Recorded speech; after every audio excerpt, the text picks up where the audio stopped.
This video is brought to you by Imprint. Keir Starmer has never been the most popular politician. Even when he was in opposition, his personal approval ratings were pretty mediocre. From basically 2021 until the election, his net approval rating was reliably negative. And as you probably already know, at the election, Labour actually won less votes than Jeremy Corbyn in either 2017 or 2019. Nonetheless, there was a hope in Labour circles that Starmer would be better in power. In other words, better at governing than opposing. After all, opposition is in some sense performative. It's less about coming up with your own policies and more about picking holes in the other teams. And this has never really suited Starmer's technocratic brand of politics. Unfortunately for Starmer and Labour, that hope now looks somewhat unfounded. Starmer's approval ratings have continued to plummet, and the last week, which should have been a buoyant build-up to this weekend's conference, has been beset by petty scandals, many of them self-inflicted. So, in this video, we're going to look at Starmer's recent struggles, why lots of this suggests he might just be bad at politics, and why, even if the next election isn't for a few years, this still matters, at least in some sense. Before we start, if you haven't already, please consider subscribing and ringing the bell to stay in the loop and be notified when we release new videos. Before we get into it, we should say that this video is sort of inspired by a discussion we had over on our podcast. So if you enjoy it, you might enjoy our podcast, which is linked in the description. Anyway, let's start by taking yet another look at the polls. As we mentioned in our last video on Starmer, the polls weren't looking too good for him a couple of weeks ago. Since then, however, we've had a couple more recent polls, and well, things look even worse. Opinion's latest poll gives him a net approval rating of -13, down 32 points from the positive 19 he was enjoying in his post-election honeymoon. Similarly, Ipsos polling released on Friday morning, the latest polling available, suggests Starmer's net approval rating there has fallen to -17, the lowest of any of his predecessors at this point, bar Liz Truss, and 50% of voters are disappointed with what Labour have done in government so far. For both pollsters, these are Starmer's worst numbers since becoming Labour leader way back in 2020. So, what explains this? Well, much of Starmer's recent woes revolve around a new scandal involving gifts from a Labour donor and lord, Waheed Ali. This story really began during the election campaign, when the Financial Times reported that Starmer had received £76,000 worth of gifts since the 2019 election, including £16,000 worth of clothes. This was more than almost any other MP, and far more than previous Labour leaders. Corbyn, for instance, accepted just one gift during his 4 years as leader, a £476 ticket to Glastonbury in 2017, when he spoke on the Pyramid stage, while Ed Miliband only accepted about £5,000 worth of flight upgrades and a handful of tickets to the London Olympics. Since then, Starmer has accepted another £30,000 worth or so of gifts, including tickets to Taylor Swift and Coldplay, taking his overall total to above £100,000. This has raised eyebrows, not least because Starmer made, so much out of Boris Johnson's habit of accepting gifts from donors, and it's been the big story in Westminster this week.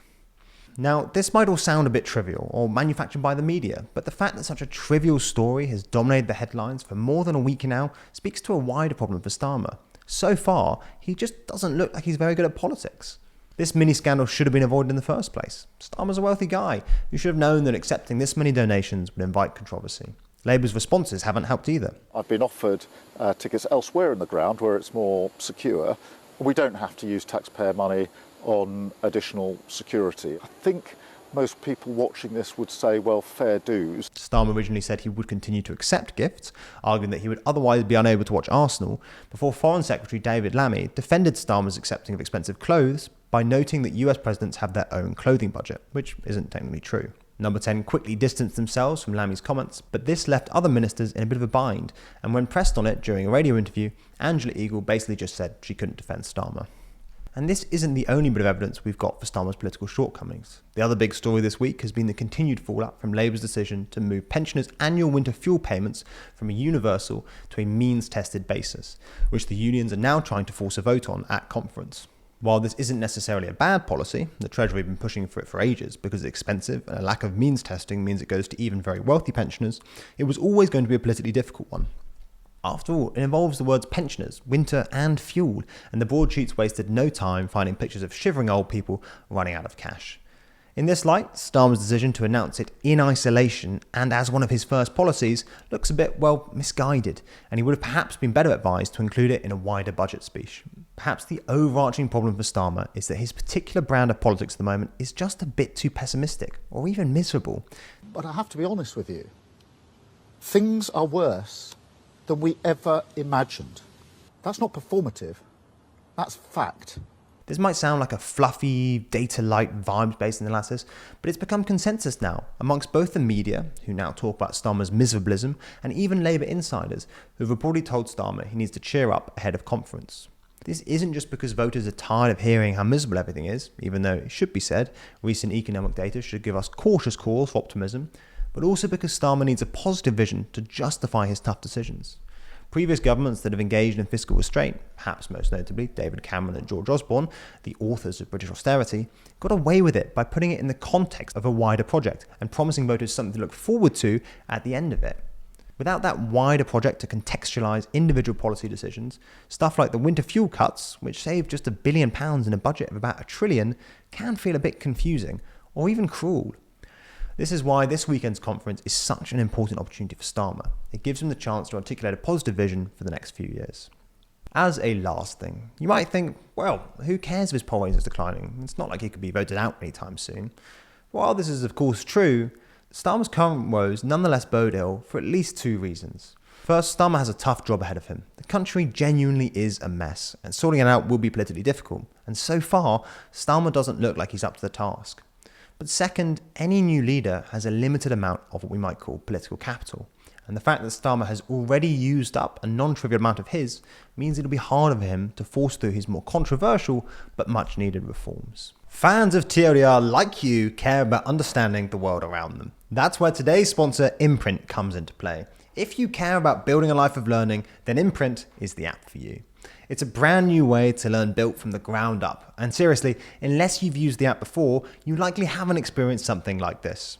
That's because Imprint is beautifully illustrated and animated, creating a highly visual, bite-sized and interactive learning experience. It's the perfect antidote to a world where social media tries to keep us mindlessly dopamine scrolling day in, day out.